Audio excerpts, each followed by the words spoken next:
My marriage to Miranda was an unmitigated disaster.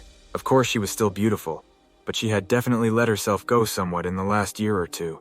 I'd completely pushed her out of my mind when I finished high school, but after I graduated from college, she looked me up and swooped in out of nowhere to take over my life.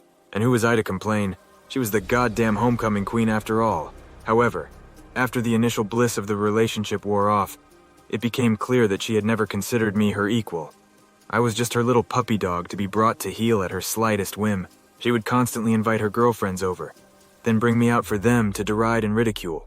She no longer cared about making herself attractive to me, and was typically lounging around in her housecoat, watching shitty rom-coms on my expensive home theater system. "Speak of the devil. Chase," she demanded from the other room. "What are you doing in there? You better not be watching porn," which was a strange comment, considering her idea of sex was look but don't touch. "I'm watching a documentary on UFOs," I said. "Care to join me?" Puffed, not hardly. She paused at the doorway to my study. For once, she had actually dressed up and put on some makeup. When she put in some effort, no one could ever accuse her of looking frumpy. Even after years of marriage, I felt a jolt in my pants that I knew would go unrequited. "I'm meeting some friends for lunch. I should have known. See if you can behave yourself while I'm gone."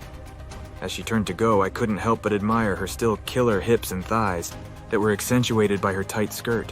Unfortunately, she was all show but no blow. After the front door slammed, I got up to top off my cup of coffee.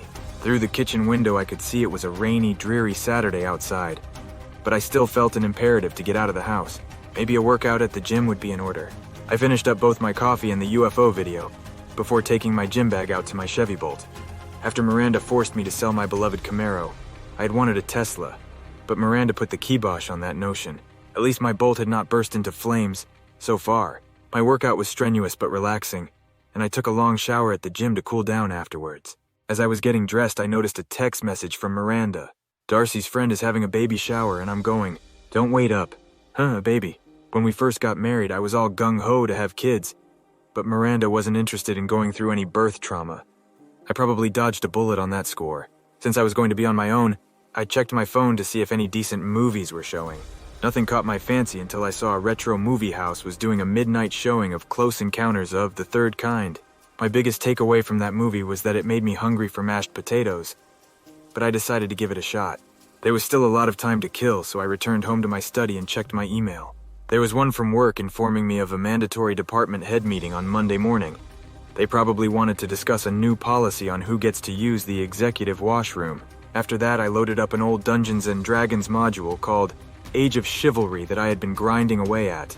My avatar was up to level 10 and had just found a new sword I wanted to try out. I was still too weak to take on the boss of the dungeon I was in, so had to content myself with killing some slime mold. After a few hours, I packed it in so I could get some dinner before the movie. There was a Mongolian noodle place nearby that was decent. Out of nowhere, I actually ran into some traffic on the way to the theater. Cars were backed up for a couple blocks. As I got closer, I could see construction vehicles were blocking the street. "Why would they do that in the middle of the night?" I said aloud. I still made it to the movie in plenty of time. The movie crowd was sparse for a Saturday night, so I took a seat in the center about 3/4 of the way back.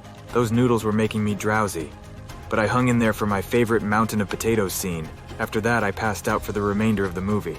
In fact, when I woke up, the theater was deserted and completely dark except for the exit signs and some tiny lights along the aisles.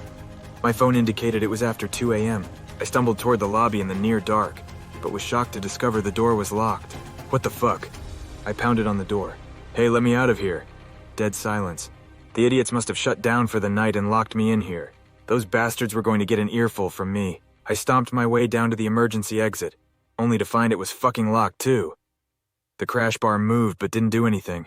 Unbelievable. Didn't these imbeciles understand the concept of an emergency exit?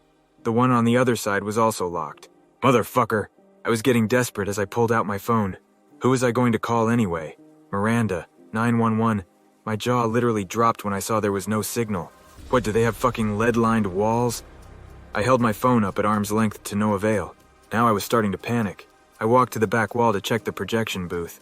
It was 15 feet straight up and the hole was tiny anyway. Fuck.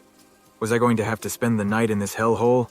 I wandered back to the emergency exit door on the left, where I remembered seeing a utility closet. Maybe I could find something to pry open the exit door. Of course, the utility door was locked, but it didn't look all that sturdy, so I started kicking it over and over. Finally, after a couple minutes, my onslaught paid off, and the doorframe cracked. That got me invigorated, and I smashed it open with a massive karate kick.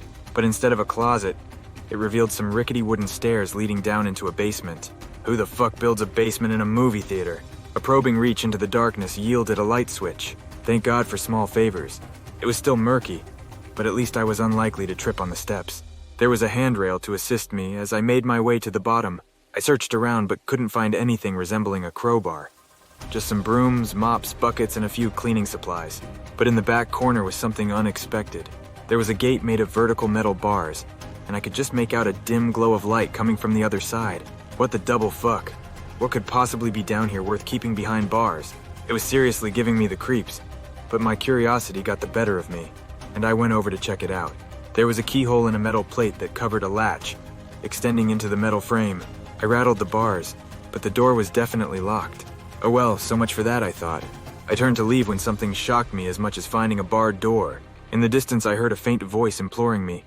Is someone there? Hello? Please help me. Please let me out.